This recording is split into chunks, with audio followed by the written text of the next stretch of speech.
Hello friend, welcome in home nursing academy. मैं अनिल कांटीवाला आपका बहुत बहुत स्वागत करता हूं। आज हम देखेंगे ईएसआईसी का पेपर पार्ट 3। ठीक है, इससे पहले हमने 2 पेपर देख लिए, 2 वीडियो बना चुका हूं मैं ईएसआईसी के इंपॉर्टेंट क्वेश्चंस के लिए। आपको तो पता ही होगा, जो ईएसआईसी के क्वेश्चंस है उनकी सीरीज चल रही है अपने चैनल पे। तो इससे पहले 2 वीडियो बन चुके हैं, इंपॉर्टेंट एमसीक्यू हैं, और ये 3rd वीडियो है। अभी आपको पता है कि आगे ईएसआईसी अलवर की जो भी एग्ज़ाम है वो आ रही है, वैकेंसी आ रही है, और आगे और भी जो ईएसआईसी के जो हॉस्पिटल उनकी भी वैकेंसी आएगी। तो उसी के लिए हम ये पेपर बना रहे हैं, और इसके अंदर जो भी मैं क्वेश्चन डिस्कस करूंगा वो ईएसआईसी की जो भी पीछे का पैटर्न है और आगे जो भी इंपॉर्टेंट क्वेश्चन जिसके आने की संभावना है, हम उन्हीं पे बात करेंगे।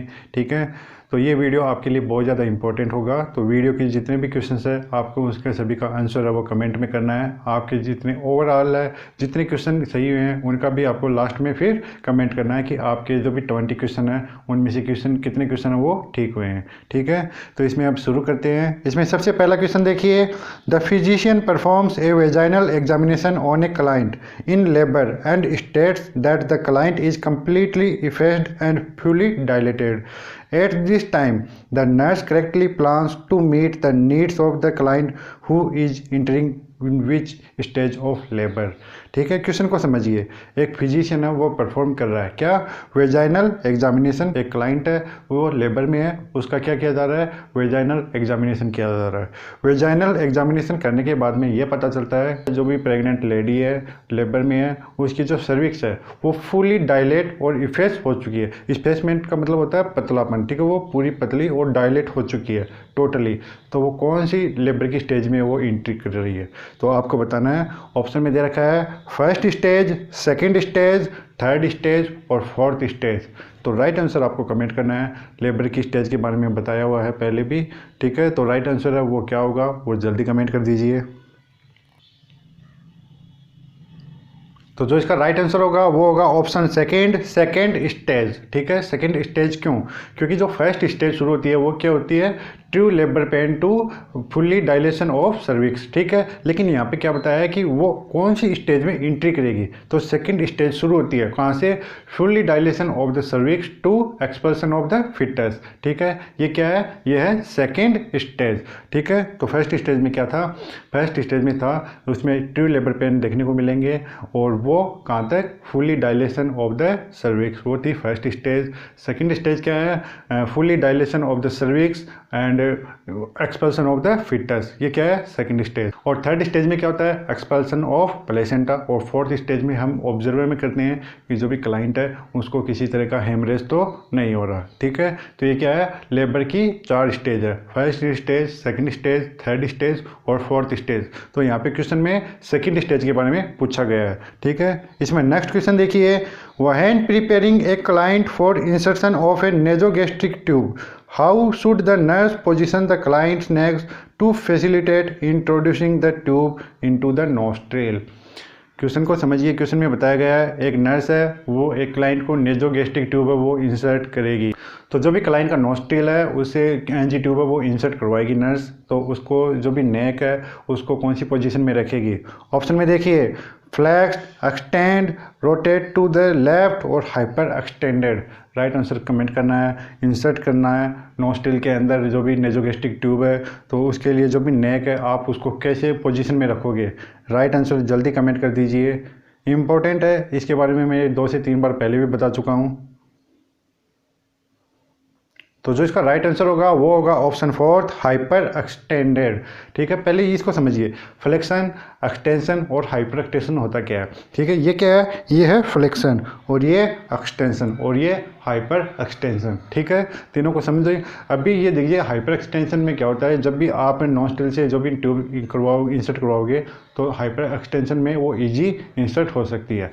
अब एक बात ये है कि जब फेरिंग्स में ट्यूब जाएगी तब वो क्या है, आराम से चली जाएगी। जैसे ओरो फेरिंग्स में जाएगी तब जो भी पेशेंट है, जो भी क्लाइंट है, आप उसको कौन सी पोजीशन दोगे नेक के लिए, नेक है उसको आप फ्लेक्शन में करोगे। ठीक है, पहले क्या करोगे, पहले हाइपर एक्सटेंशन जब इंसर्ट करवाना है। जो भी ट्यूब है अगर वो ओरोफेरिंक्स में पहुंच गई तो उसके बाद में हम जो भी नेक है उसको कैसे फैसिलिटेट करेंगे, उसको फ्लेक्शन में फैसिलिटेट करेंगे। तो फ्लेक्शन में क्या होता है, जो भी चिन है वो जो भी चेस्ट है उसकी तरफ बढ़ेगी। ठीक है, इस तरीके से ये क्या है, ये है फ्लेक्शन। ठीक, दोनों में फ़र्क है। अब इसमें नेक्स्ट क्वेश्चन देखिए, 350 पाउंड यानी जिसका जो जनरल केजी में होगा वो कितना होगा 159 केजी, ठीक है। Client with diabetes is hospitalised, the nurse plans to give the client morning insulin in the abdominal, which needle angle is most appropriate. एक क्लाइंट है, उसका वेट कितना है 159 किलो, ठीक है, 350 पाउंड, ठीक है। तो जो नर्स है उसको क्या देगी, मॉर्निंग में इंसुलिन है वो देगी। तो जो भी इंसुलिन का इंजेक्शन है वो कौन से एंगल पे देगी, ऑप्शन में देखिए 15 डिग्री, 30 डिग्री, 45 डिग्री और 90 डिग्री। तो राइट आंसर आपको कमेंट करना है। क्वेश्चन को एक बार ध्यान से समझना है, ठीक है, उसके बाद में आपको राइट आंसर देना है। क्वेश्चन मैंने आपको बता दिया है, आपको जो भी राइट आंसर लग रहा है वो जल्दी कमेंट कर दीजिए। तो जो इसका राइट आंसर होगा वो होगा ऑप्शन 4 90 डिग्री। क्यों? क्योंकि यहाँ पे जो भी क्लाइंट है वो क्या है, ओवरवेट है, ठीक है, ओबेज है, ठीक है। तो उसके अंदर आप जो भी इंजेक्शन दोगे तो वो 90 डिग्री के एंगल पे दोगे, क्योंकि जो भी नीडल है वो 5/8 जो भी इंचेज की होती है, ठीक है। तो उस एंगल से आप 90 डिग्री एंगल पे आप क्या दोगे, इसको इंजेक्शन दोगे। अगर नॉर्मल है, जो भी क्लाइंट है उसका वेट नॉर्मल है, तो आप उसको 45 डिग्री एंगल से दोगे, वो क्या है सबक्यूटेनियस, ठीक है। 90 डिग्री से अगर आप ओबेज में ओवरवेट में दोगे तो वो भी एज ए सबक्यूटेनियस ही लगेगा। और इसमें नेक्स्ट है 15 डिग्री और 30 डिग्री। 15 डिग्री और 13 डिग्री देखने का तो कोई मतलब ही नहीं है। 15 डिग्री पे हम क्या लगाते हैं, इंट्राडर्मल इंजेक्शन लगाते हैं, लेकिन अपने को क्या लगाना है, सबक्यूटेनियस इंजेक्शन, क्योंकि इंसुलिन है ये सबक्यूटेनियस लगता है। नॉर्मल में जो भी 45 डिग्री एंगल है उस एंगल से लगाएंगे इंजेक्शन, और जो भी ओबेज है, ओवरवेट है, उसमें हम 90 डिग्री एंगल से जो भी इंजेक्शन है वो लगाएंगे, ठीक है। इसमें नेक्स्ट क्वेश्चन देखिए, a client has return to the nursing unit after a cardiac catheterization. When assessing the client's femoral pulse, where should the nurse fingers be placed? ठीक है, तो क्वेश्चन में बताया गया है एक क्लाइंट है, उसको क्या हुआ है, उसको कार्डियक कैथेटराइजेशन हुआ है, ठीक है। जो नर्स है उसकी क्लाइंट की जो फीमोरल पल्स है वो असेस करेगी, तो उसकी साइट है वो क्या होगी, मतलब जो नर्स है वो फिंगर्स है वो कहाँ पे प्लेस करेगी। ऑप्शन में देखिए, behind the knee, on the dorsum of the foot, into the inguinal area or over the lower tibia, ठीक है। तो राइट आंसर कमेंट करना है। पेशेंट को क्या हुआ है, कार्डियक कैथेटराइजेशन हुआ है, उसमें फीमोरल पल्स क्या करनी है, चेक करनी है। तो जो नर्स है अपनी फिंगर है वो कहाँ पे प्लेस करेगी। राइट आंसर जल्दी कमेंट कर दीजिए। तो जो इसका राइट आंसर है वो होगा ऑप्शन 3 इंग्वाइनल एरिया, ठीक है। जो इंग्वाइनल एरिया है वहाँ पे जो नर्स है वो क्या करेगी, जो भी फिंगर्स है उसको प्लेस करेगी, जो भी फीमोरल पल्स है उसको असेस करने के लिए, ठीक है। वो क्या है, ग्रोइन एरिया। बाकी के ऑप्शन में देखिए, behind the knee, behind the knee मतलब जो भी पोप्लिटियल पल्स है वो हम क्या करते हैं, असेस करते हैं बिहाइंड द नी, वहाँ पे क्या है, पोप्लिटियल फोसा। और नेक्स्ट देखिए, on the dorsum of the foot, इस ऑप्शन में क्या है, इस ऑप्शन में हम कौन सी पल्स है वो महसूस कर सकते हैं, वो है पेडल पल्स, ठीक है। और इसमें लास्ट है ओवर द लोअर टीबिया, यहाँ पे कौन सी पल्स है वो फील की जाती है, वो है पोस्टीरियर टीबियल, ठीक है। जो भी इंग्वाइनल एरिया है, जो भी ग्रोइन एरिया है, वहाँ पे हम कौन सी पल्स है वो फील करेंगे, वो होगी फीमोरल पल्स।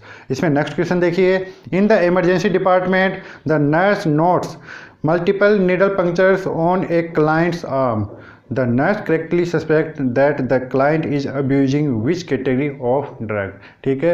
एक क्लाइंट है उसको इमरजेंसी डिपार्टमेंट में लाया गया है, तो जो नर्स है वो नोट करती है कि जो भी क्लाइंट है उसकी स्किन पे जो भी मल्टीपल नीडल पंक्चर के निशान है, ठीक है। मतलब जगह जगह पे क्या है, नीडल है उसके लगाए हुए के निशान है। तो जो नर्स है वो क्या इसमें नोट करेगी कि कौन सा ये अब्यूजिव जो भी कंटेंट है उसका अब्यूज कर रहा है, कौन से कंटेंट है उसका नशा कर रहा है। ऑप्शन में देखिए, ओपियोइड्स, बार्बिचुरेट्स, एम्फेटामाइंस और हेलुसिनोजन।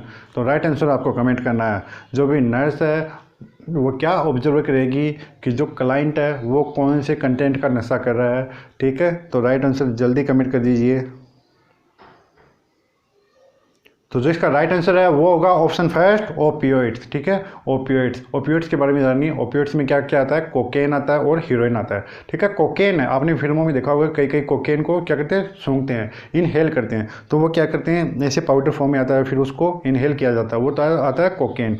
लेकिन एक आता है हीरोइन। तो जो हीरोइन के इंजेक्शन लेते हैं तो वो कौन सी टेक्निक से लिया जाता है, वो आता है स्किन पॉपिंग। जो भी स्किन पॉपिंग है उसके अंदर क्या किया जाता है, जो भी ड्रग्स है उसको डायरेक्टली जो भी वेन है उसमें इंसर्ट किया जाता है, ठीक है। तो जो क्या होता है कि जो भी अब्यूज़ कर रहे हैं ड्रग्स का, फिर जो क्या करते हैं वो हीरोइन को बार बार में एक डोज, मतलब जैसे उसका नशा खत्म हुआ वो दूसरी डोज लेगा, तीसरी डोज लेगा, वो क्या है स्किन पॉपिंग, ठीक है। तो जो भी क्लाइंट है अगर उस पर क्या देखने को मिल रहा है मल्टीपल निडल जो भी पंक्चर देखने को मिल रहा है, तो वो सस्पेक्ट हो सकता है किसका, हीरोइन का, ठीक है, कि वो हेरोइन काम में ले रहा है ड्रग्स में।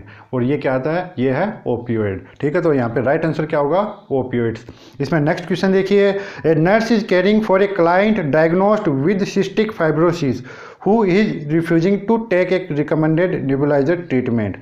The client's refusal of treatment is classified as which of following? ठीक है। तो क्वेश्चन में बताया गया है एक क्लाइंट है किसका, सिस्टिक फाइब्रोसिस।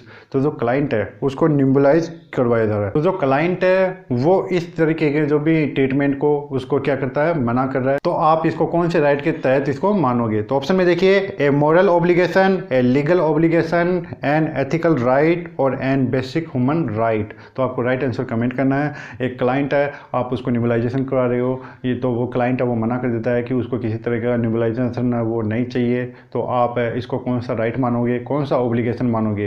राइट आंसर है वो जल्दी कमेंट कर दीजिए।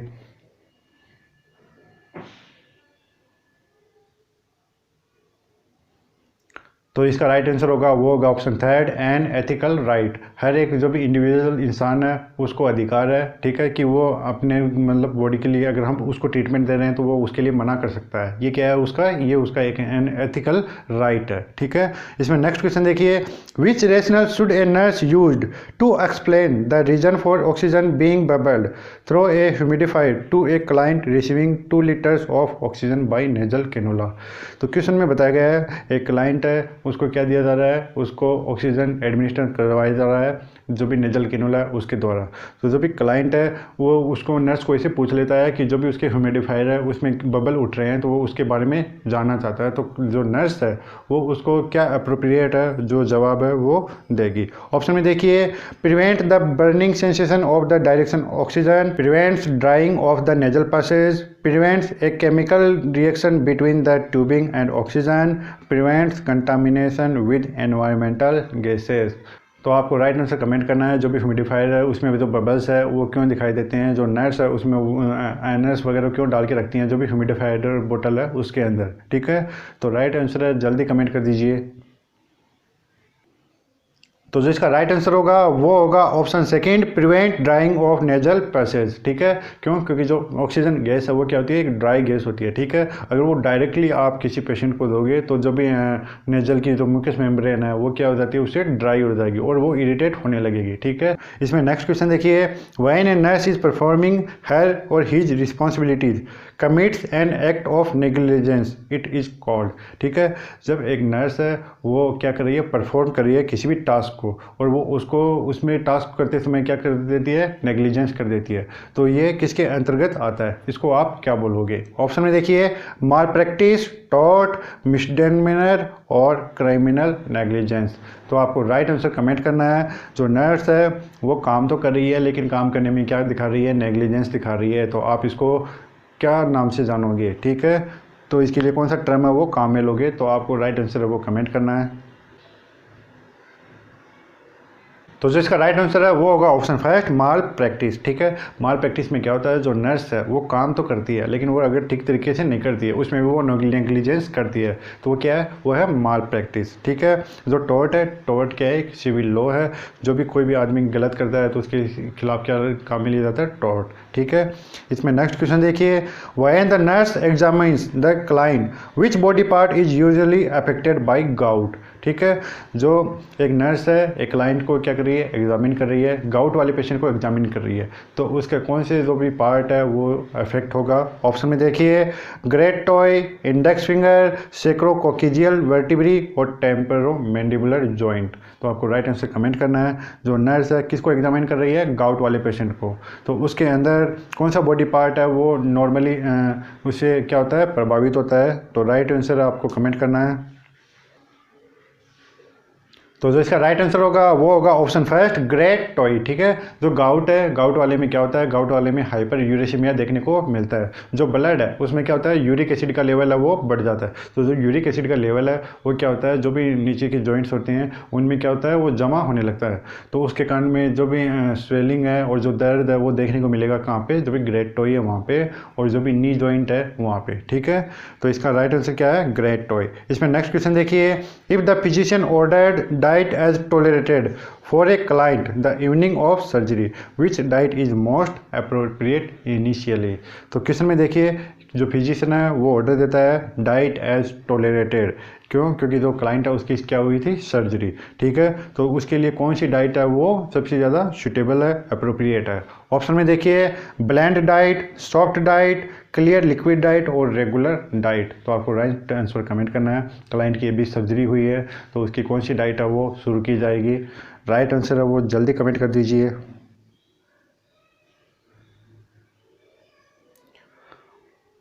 तो इसका राइट आंसर है वो होगा option third, clear liquid diet. ठीक है, अगर कोई क्लाइंट है उसकी सर्जरी हुई रहती है तो उसके थोड़े टाइम के बाद में हम कौन सी डाइट देते हैं, clear liquid diet. Clear liquid diet क्या होती है, यह जो क्लाइंट है उसको क्या दिया जाता है, क्लियर फ्लूइड दिया जाता है। ठीक है, तो उससे क्या होता है, उससे जो क्लाइंट है उसका माउथ है वो तो पहले क्या होता है, वो उसके मॉइस्ट होगा, उसके अंदर क्या होता है, सिलाइवेशन होना शुरू हो जाएगा। ठीक है, और उसके बाद में क्या होता है, उसका दूसरा बेनिफिट ये है कि जो भी क्लाइंट है उसके अंदर उसको थोड़ी बहुत उसे एनर्जी मिलेगी और उसके वोमिटिंग होने के चांस है वो थोड़े कम रहेंगे। क्यों, क्योंकि उसके अंदर फिर आगे वो जो पेरिस्टाल्टिक मूवमेंट है वो भी उससे क्या होगी, प्रोड्यूस होने लगेगी। ठीक है, नॉर्मल जो भी पेरिस्टाल्टिक मूवमेंट है वो भी उससे क्या होने लगेगी, प्रोड्यूस होने लगेगी। ठीक है, तो इसीलिए उसको सबसे पहले क्या शुरू करते हैं, क्लियर लिक्विड डाइट शुरू करते हैं सर्जरी के बाद में।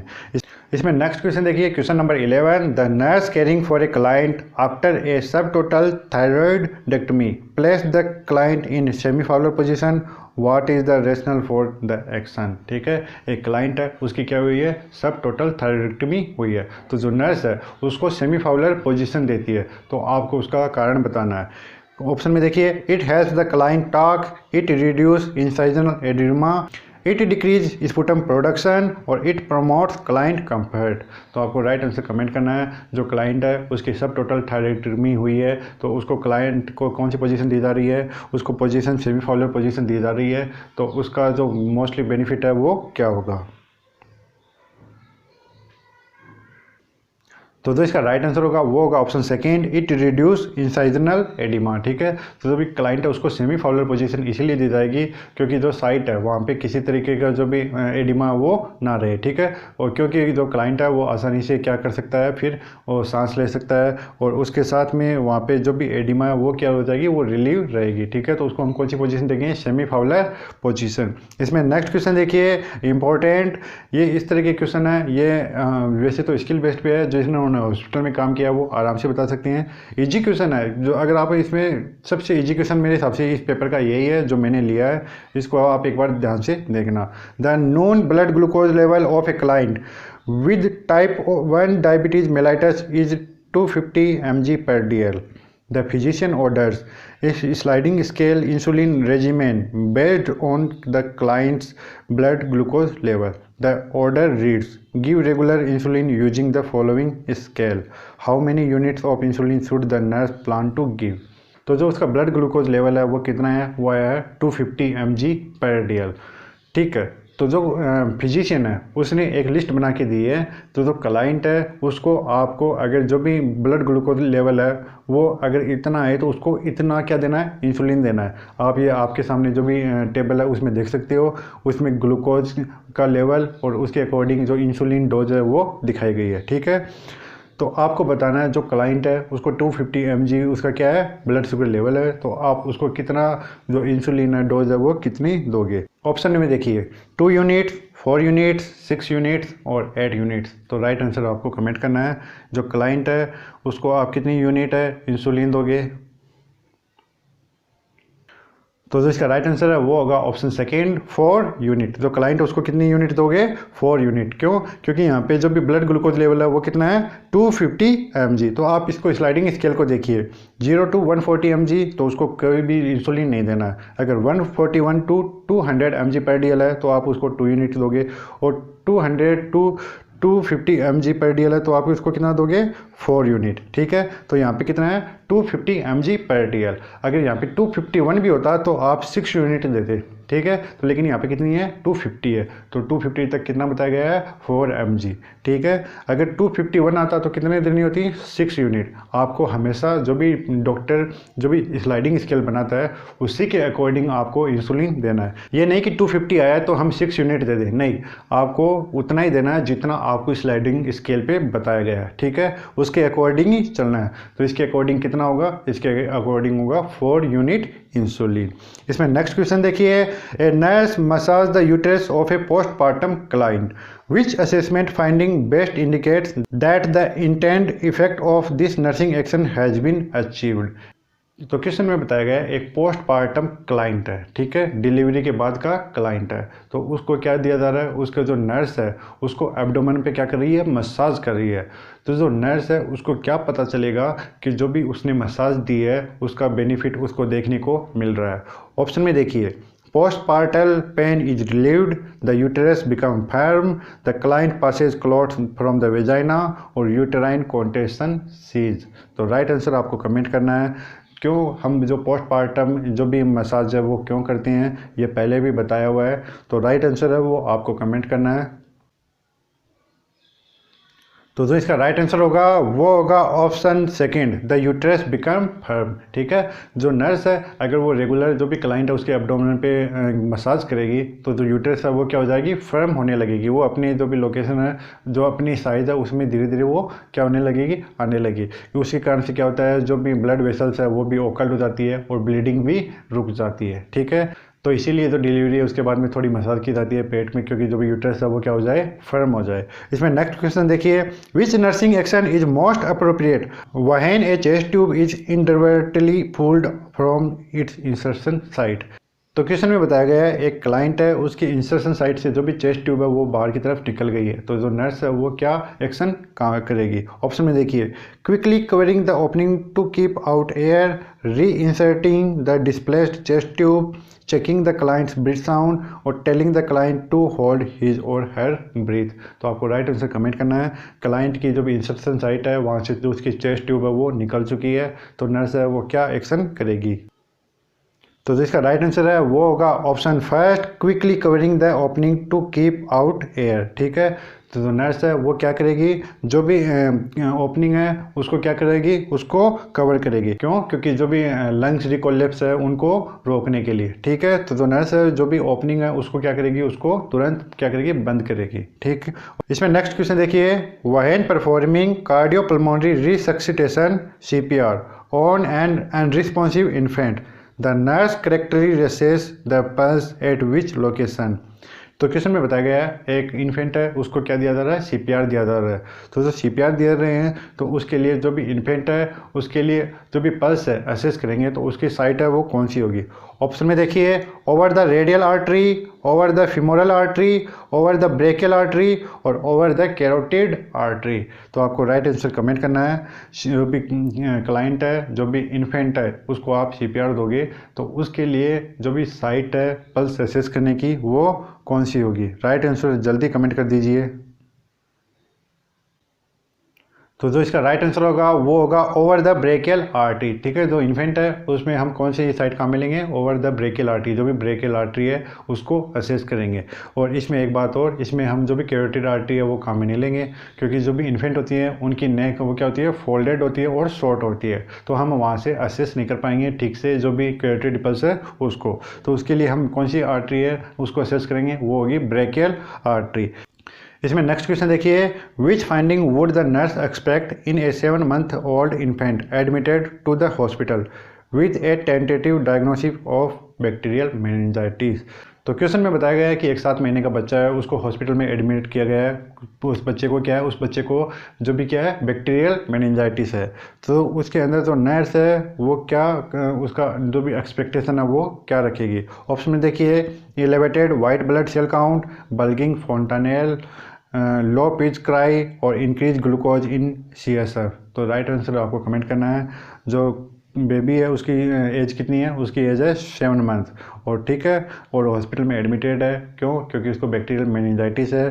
तो जो नर्स है क्या एक्सपेक्ट करेगी, क्या डायग्नोस्टिक उसमें एक्सपेक्ट करेगी कि उसमें कौन सा साइन है वो देखने को मिलेगा। राइट आंसर जल्दी कमेंट कर दीजिए। तो जो इसका राइट आंसर होगा वो होगा ऑप्शन सेकंड, बल्गिंग फंटानेल। क्यों? क्योंकि जो बेबी है उसकी जो एज है वो क्या है, 7 मंथ है, ठीक है, 7 महीने का है, और उसके अंदर क्या देखने को मिल सकता है, उसके अंदर बल्गिंग फंटानेला वो देखने को मिल सकता है। और देखिए मेनिंजाइटिस है, उसको क्या है, बैक्टीरियल मेनिंजाइटिस है। तो अगर कोई भी इन्फेक्शन हुआ और वहाँ पे तो जो WBC है वो अपने आप ही इंक्रीज होगी, ठीक है। और लो पिच क्राई नहीं देखने को मिलेगी, हाई पिच क्राई है वो देखने को मिल लगेगी। इंक्रीज ग्लूकोज इन CSF नहीं। जो भी अगर बैक्टीरियल मेनिंजाइटिस है उसके अंदर जो CSF है उसके अंदर क्या देखने को मिलता है, जो भी ग्लूकोज लेवल है वो कम देखने को मिलेगा, ठीक है। तो यहाँ पे राइट आंसर क्या होगा, बल्गिंग फॉन्टानेल। इसमें नेक्स्ट क्वेश्चन देखिए, the urine of a client who is 6 month pregnant test positive for albumin. The nurse correctly assumes that the client is probably developing which complication of pregnancy। एक client है, ठीक है, वो 6 months की pregnancy पे है।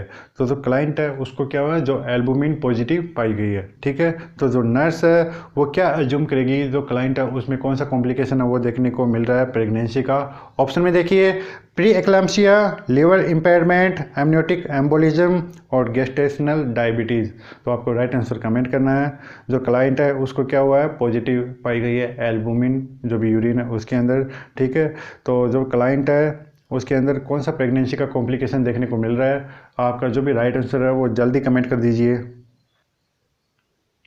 तो जो इसका राइट आंसर होगा वो होगा प्री एक्लाम्सिया, ठीक है, प्री एक्लाम्सिया में क्या होता है, अगर आप प्रेगनेंसी के अंदर यूरिन टेस्ट करोगे, जो भी प्रोटीन है वो आ रही है, तो वो क्या है, वो प्री एक्लाम्सिया को इंडिकेट करता है। और प्री एक्लाम्सिया को हम टॉक्सेमिया ऑफ प्रेगनेंसी के नाम से भी जानते हैं और प्रेगनेंसी इंड्यूस्ड हाइपरटेंशन के नाम से भी जानते हैं। तो इसके जो भी अदर सिम्टम है, इसमें आपको हेडेक देखने को मिलेगा, जो ब्लड विजन है वो देखने को मिलेगी, और प्लस में उसमें यह भी देखने को मिल सकता है, उसमें स्वेलिंग देखने को मिल सकती है, क्योंकि शरीर से प्रोटीन की कमी हो रही है, ठीक है। तो इसमें नेक्स्ट क्वेश्चन देखिए, immediate after a pregnant client membrane rupture which nursing action is a priority. एक प्रेग्नेंट क्लाइंट है, ठीक है, उसकी जो भी मेम्ब्रेन है वो क्या हो गई, रप्चर हो गई है, और जो नेक्स्ट नर्सिंग प्रायोरिटी एक्शन है वो क्या होगा। ऑप्शन में देखिए, monitoring the fetal heart rate, beginning antibiotic administration, putting a waterproof pad beneath the client, placing the client in a Trendelenburg position। तो राइट आंसर आपको कमेंट करना है। क्लाइंट है उसकी मेंबर है वो रप्रेस। तो क्वेश्चन में बताया गया है जो क्लाइंट है उसकी जो भी मेम्ब्रेन है वो क्या हो गई है, रप्चर हो गई है, ठीक है। जो भी एमनियोटिक मेम्ब्रेन है वो क्या हो गई है, रप्चर हो गई है। तो जो नेक्स्ट नर्सिंग एक्शन है वो क्या होगा। तो जो इसका राइट आंसर होगा वो होगा monitoring the fetal heart rate, ठीक है। जैसे ही अगर जो भी क्लाइंट है, जो भी प्रेग्नेंट लेडी है, अगर उसकी एमनियोटिक मेम्ब्रेन है वो रप्चर हुई है, ठीक है, तो जो भी नर्स है वो क्या करेगी, जो भी फीटल हार्ट रेट है उसको मॉनिटर जरूर करेगी। ये उसका क्या है, जो भी नेक्स्ट जो भी फर्स्ट प्रायोरिटी एक्शन है वो होगा। इसमें नेक्स्ट क्वेश्चन देखिए, a client has undergone an inguinal hernia repairing and is preparing for discharge, which instruction by the nurse is most appropriate. ठीक है, एक क्लाइंट है उसको क्या हुआ है, उसको इंग्वाइनल हर्निया की सर्जरी हुई है, अब उसको डिस्चार्ज किया जा रहा है, तो जो नर्स है उसको कौन सा इंस्ट्रक्शन है वो देगी। ऑप्शन में देखिए, avoid forceful coughing, empty the bladder often, sleep on the operated side and limit early ambulation। तो आपको राइट आंसर कमेंट करना है। क्लाइंट की क्या हुई है, सर्जरी हुई है इंग्वाइनल हर्निया की, और जो नर्स है उसको मना करेगी, कौन सी एक्टिविटी के लिए मना करेगी, कौन सी एक्टिविटी उसको ध्यान में रखनी है वो उसको इंस्ट्रक्ट करेगी। तो ऑप्शंस मैंने बता दिए हैं, राइट आंसर है वो आपको कमेंट करना है। तो जो इसका राइट आंसर होगा वो होगा अवॉइड फोर्सफुल कफिंग। क्यों? क्योंकि अगर कोई भी इंग्वाइनल हर्निया है, अगर उसकी सर्जरी हुई है, ठीक है, तो जो नर्स है उसको क्या बोलेगी, उसको forceful coughing, sneezing, heavy lifting और जो भी स्ट्रेनिंग एट बोवेल है वो परफॉर्म ना करे। क्यों? क्योंकि उससे क्या होता है, जो भी इंट्रा अब्डोमिनल प्रेशर है वो बढ़ेगा। अगर इंट्रा अब्डोमिनल प्रेशर बढ़ेगा तो जो भी हर्निया की साइट है वहाँ से क्या हो सकता है, वहाँ से जो भी टिश्यू है वो बाहर निकल सकते हैं, तो वो क्या होगा देखने को मिल सकता है, वहाँ पे इंसाइजनल हर्निया देखने को मिल सकता है। ठीक है, तो जो नर्स है क्या बोलेगी कि जो भी कफिंग है, स्नीजिंग है, उसको क्या करना है, अवॉइड करना है। हेवी लिफ्ट है यानी कोई भारी सामान है वो नहीं उठाना, ठीक है। इस सब के लिए नर्स है उसको क्या करेगी, मना करेगी। इसमें नेक्स्ट क्वेश्चन देखिए, which laboratory test result if elevated is most indicative that a child has rheumatic fever। तो क्वेश्चन में बताया गया है कि कौन सा लेबोरेटरी टेस्ट है वो इंडिकेट करेगा रूमेटिक फीवर को। ऑप्शन में देखिए, anti nuclear antibody test, anti streptolysin O titre, हेटेरोफिल antibody टाइटर और फ्लोरोसेंट एंटीबॉडी टेस्ट। तो आपको राइट आंसर कमेंट करना है। जो भी क्लाइंट है, जो भी चाइल्ड है, उसको क्या है, रूमेटिक फीवर है, तो उसके लिए कौन सा लेबोरेटरी टेस्ट किया जाएगा। जो राइट आंसर है वो आपको कमेंट करना है। तो जो इसका राइट आंसर है वो होगा ऑप्शन सेकेंड, एंटी स्टेरोलाइसिन और टाइटर टेस्ट, ठीक है। जो भी एंटी स्टेरोलाइसिन और टाइटर टेस्ट है ये किसके लिए किया जाता है, जो भी रूमेटिक फीवर है उसके लिए किया जाता है, ठीक है। जो भी स्ट्रेप्टोकोकस है, जो भी ग्रुप ए का जो भी स्ट्रेप्टोकोकस है, उसको क्या करने के लिए, उसको असेस करने के लिए, उसको देखने के लिए हम क्या करते हैं, एंटी स्टेरोलाइसिन और टाइटर टेस्ट करते हैं। इसमें नेक्स्ट क्वेश्चन देखिए, सबसे इजी क्वेश्चन है, ESIC से भी रिलेटेड है और आपको इसका आंसर है वो बताना है। इसका आंसर है वो आप ही दोगे, ये इस वीडियो का लास्ट क्वेश्चन है, ठीक है। व्हेन फैक्ट्री एक्ट केम, जो भी फैक्ट्री एक्ट है वो कब आया। अब मैं आपको ये बता सकता हूँ, जो भी फैक्ट्री एक्ट है वो ESIC एक्ट के साथ में आया था, मतलब उसी सन में आया था, ठीक है, एक ही ईयर में आए थे। ऑप्शन में देखिए 1947, 1948, 1949 और 1950। तो आपको राइट आंसर कमेंट करना है, जो भी फैक्ट्री एक्ट है वो कब आया। राइट आंसर है वो जल्दी कमेंट कर दीजिए। और आपको ये भी कमेंट करना है कि आपके कितने आंसर सही है, जो भी 20 क्वेश्चन है उनसे, ठीक है। तो आपको जो भी आपका राइट आंसर है इस क्वेश्चन का वो आपको कमेंट करना है, और आपके टोटल कितने आंसर है वो सही हैं वो आपको कमेंट करना है, ठीक है। तो ये थे कुछ इंपॉर्टेंट क्वेश्चन। आई होप आपको ये वीडियो पसंद आया होगा। अगर आपको हमारे नोट्स की जो भी PDF है वो पढ़नी है तो आप हमारी ओम नर्सिंग अकेडमी की जो भी एप्लीकेशन है गूगल प्ले स्टोर से जाके डाउनलोड कर सकते हो। वहाँ पे आपको सभी तरह के नोट्स है वो पढ़ने को मिल जाएंगे, ठीक है। तो फिलहाल के लिए इतना ही। आई होप आपको ये वीडियो पसंद आया होगा। अगर आपको ये वीडियो पसंद आया तो इसे लाइक करें, कमेंट करें, शेयर करें। अगर आपको इसी तरह की और वीडियो चाहिए तो हमारे चैनल को सब्सक्राइब कर लीजिए, क्योंकि हम ऐसे ही अच्छे वीडियो आपके लिए लाते रहेंगे। फिलहाल के लिए इतना ही। ओम नर्सिंग अकेडमी के साथ जुड़ने के लिए आप सभी का धन्यवाद।